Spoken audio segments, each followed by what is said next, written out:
A Day to Remember just dropped a new track called Feedback, and people are not happy. A lot of people are calling them butt rock, sellouts, radio rock, whatever. So today I want to look at some comments and give my take on why people are upset and basically why I think A Day to Remember is shifting their sound. Because in my opinion, this might be a smart move for the band, but more on that later. Hi Kool-Aid. You can see my cat there. She's blurry. Subscribe, like, all that stuff. Now, not yesterday, but the day before, A Day to Remember dropped their new track, which is titled Feedback, and that they got. They definitely got some feedback. Reading some comments, sounds like every other radio rock song. It's one of those songs where you need to know like 3 lines to sing along. And the crowd goes mild. Can't decide if I hate this or if I don't like this. This would have done numbers as the main menu track in Madden 09. Dude, people are going in. Even their Instagram, bro. The Respect Your Surroundings A Day to Remember era. A Day to Remember fans tried to enjoy a new song challenge. Impossible. I love this new Nickelback song. So,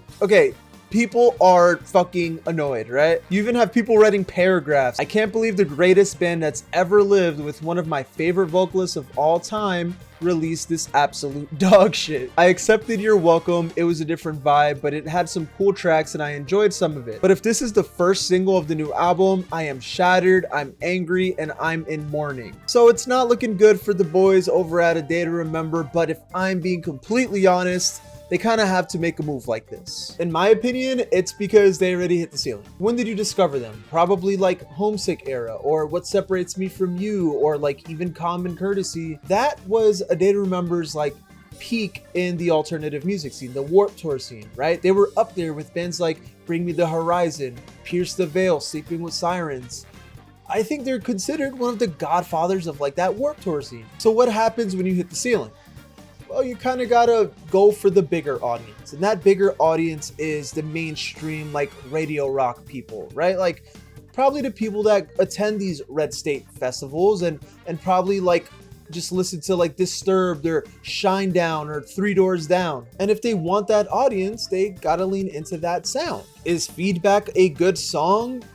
It's all right. It's not a bad song, but I think if they're aiming for a specific market, let's say it's like the red state attendees, then they'll probably fucking eat that shit up. They'll probably love it. But for someone like you and I, right, that discovered them in that Homesick era or whatever, I don't like it. It doesn't sound A Day to Remember to me. But if they want that demographic, then I think it is a step in the right direction for the band's career. I think it really comes down to what does the band want to write, right? Like what are the intentions? If the intentions is to get that mainstream audience, then sure, whatever. But you have bands like Sleep Token and Bad Omens and Motionless in White that they showed you can break that ceiling. You can surpass the Warped Tour era if you really want to. Of course, they leaned into like the TikTok thing, right? Like TikTok really helped these bands fucking explode and it worked out for them. I'm pretty sure Bad Omens is like bigger than A Day to Remember on Spotify now. But if A Day to Remember enjoys writing like the generic digestible sound, like radio rock sound, and whatever, you know, it is what it is. Not that they ever wrote complex music. It was always pretty simple, and I think that's why they got a lot of attention, because it was digestible music for a crowd that's so used to ultimate riffage and going crazy and huge breakdowns. And here's some chugs, here's a good voice. Here's a decent, simple breakdown. What I think is funny is Bring Me the Horizon just dropped an album that's pretty experimental, right? They have like pop punk and even hyper pop influences, and people ate that shit up. They love that album. But why?